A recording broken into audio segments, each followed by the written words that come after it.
নামাজ, রোজা, দানের চেয়েও শ্রেষ্ঠ ইবাদতের কথা আমি কি তোমাদের বলবো না? সাহাবারা তো অবাক, বলে কি নামাজের চেয়ে বড় ইবাদত, রোজার চেয়ে বড়, দান করার চেয়ে বড় ইবাদত? সাহাবীরা বললেন বালা ইয়া রাসূলুল্লাহ, নবী বলেন, বিশ্বনবী বললেন নামাজের চেয়েও বড়, রোজার চেয়েও বড়, যাকাতের চেয়েও বড়, সাদাকার চেয়েও বড় একটা ইবাদত আছে, আমি কি তোমাদের বলবো না? সাহাবারা বললেন ইয়া রাসূলুল্লাহ, বালা অবশ্যই বলবেন, সেটা কি? বিশ্বনবী বললেন ইসলাহু যাতিল বাইন।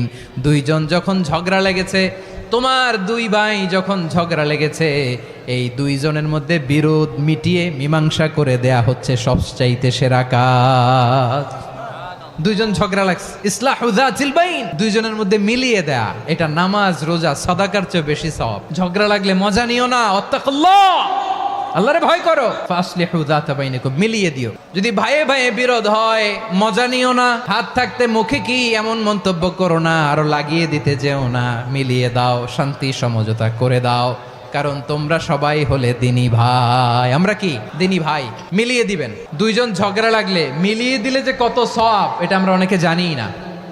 দুইজন ঝগড়া লাগছে, আচ্ছা আপনাদের কোথাও এলাকায় আগুন লাগলে আপনারা কি ঢালেন? পানি।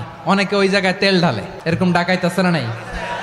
আল্লাহ তাআলা এরকম মাইন্ডসেটের মানসিকতার হওয়া থেকে আমাদেরকে তুমি বাঁচাও। দুইজন ঝগড়া লাগছে, তাদেরকে মিলিয়ে দেওয়ার জন্য কৌশল করে একটু মিথ্যা বলা, ঘুরিয়ে বলা যায়। দুইজনের মধ্যে দেখলেন যে সম্পর্ক খারাপ, তো একজনরে বললেন ভাই, সে তো ওই দিন আপনার